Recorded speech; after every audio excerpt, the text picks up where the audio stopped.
بسم اللہ الرحمن الرحیم۔ دنیا کی پہلی خاتون، پہلی بیوی اور تمام انسانوں کی ماں آپ حضرت آدم علیہ السلام کی زوجہ تھیں۔ روایت ہے کہ جب حضرت آدم علیہ السلام کی تخلیق ہوئی تو تنہا ہونے کے سبب آپ بہت اداس اور بے قرار رہا کرتے تھے۔ ان کی افسردگی و اضطراب کو دیکھ کر ایک روز خدا تعالیٰ نے اس وقت جبکہ حضرت آدم علیہ السلام سو رہے تھے، ان کے باؤں پہلوں سے ایک پسلی نکلوائی اور اس سے بی بی حوا کو تخلیق کیا۔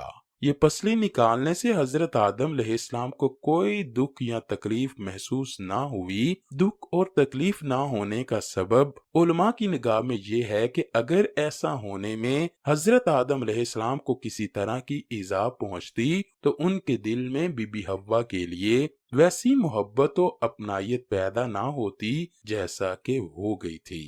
گویا میاں بیوی کے باہمی تعلق کو خوشگوار بنانے اور ان میں ہم آہنگی پیدا کرنے کے لیے مرد کو عورت کی تخلیق کا سبب بننے کے باوجود کسی طرح کی تکلیف سے محفوظ رکھا گیا۔ آپ کا نام حوا رکھا گیا اس لیے کہ آپ کو ایک زندہ ہستی سے پیدا کیا گیا تھا۔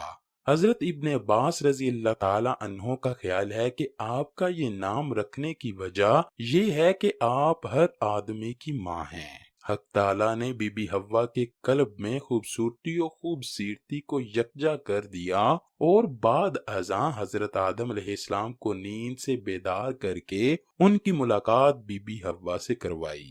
انہیں دیکھ کر حضرت آدم علیہ السلام نے بے اختیار ان کی طرف ہاتھ بڑھانا چاہا، تب حضرت الہی سے آواز آئی، اے آدم خبردار، اسے مت چھونا، بے نکاح یہ تجھ پر حرام ہے۔ چنانچہ حضرت آدم علیہ السلام کی درخواست پر ان کا نکاح بی بی حوا کے ساتھ کر دیا گیا اور دونوں میاں بیوی کو جنت میں رہنے بسنے کی اجازت عطا کر دی گئی۔ انہیں اجازت دی گئی کہ وہ جنت کے باغوں میں سے جو چاہیں کھائیں، لیکن ایک درخت کے پاس بھٹکنے کی ان کو اجازت نہ دی گئی، اس کا پھل ان پر حرام قرار دے دیا گیا۔ شیطان لعین جو حضرت آدم علیہ السلام کی تخلیق سے ہی ان کا دشمن بنا، ان کی طاق میں لگا بیٹھا تھا۔ ایک روز موقع پا کر وہ جنت میں داخل ہوا، بی بی حوا کے پاس پہنچا اور انہیں برگلایا کہ خداوند تعالی آپ کو جنت سے نکالنے کا ارادہ رکھتا ہے، اسی واسطے آپ کو اس درخت کا پھل کھانے سے منع کیا ہے، کیونکہ کوئی بھی اس درخت کو پھل کھا لے گا تو اسے کبھی جنت سے نہیں نکالا جائے گا۔ اس پر حضرت بی بی حوا نے ہاتھ بڑھا کر اس درخت سے 3 پھل توڑ لیے، ان میں سے ایک خود کھایا اور 2 حضرت آدم علیہ السلام کے لیے لے گئیں۔ حضرت آدم علیہ السلام کہنے لگے کہ خدا تعالیٰ نے مجھے اس درخت کا پھل کھانے سے منع کیا ہے، لیکن بی بی حوا کے مجبور کرنے اور ان کے لیے اپنی فطری محبت کے ہاتھوں لاچار ہو کر پھل کھا لیا۔ یہ پھل کھاتے ہی آدم علیہ السلام اور بی بی حوا کی آنکھوں پر پڑے ہوئے حجاب اتر گئے، دونوں کی عریانی ایک دوسرے پر عیاں ہوئی، وہ ایک دوسرے کو دیکھ کر شرمانے اور منہ چھپانے لگے اور درختوں کے پتے اتار کر اپنی ستر پوشی کرنے لگے۔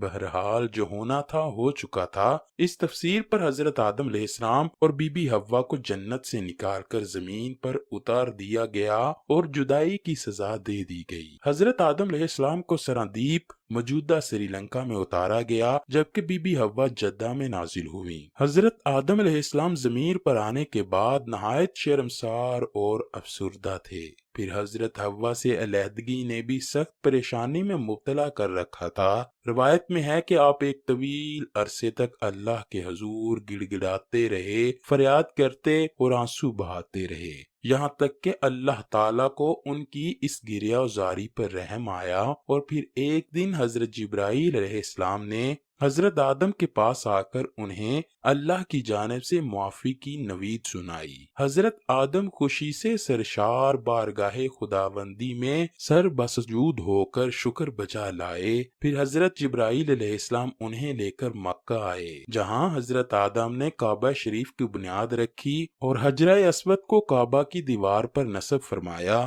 پھر اس کے گرد طواف کیا۔ طواف سے فارغ ہو کر حضرت جبرائیل علیہ السلام انہیں جبل عرفات پر لے گئے، جہاں حضرت حوا تشریف فرما تھیں، لیکن طویل عرصے کی جدائی اور حالات نے بہت سے جسمانی تغیرات پیدا کر دیے تھے،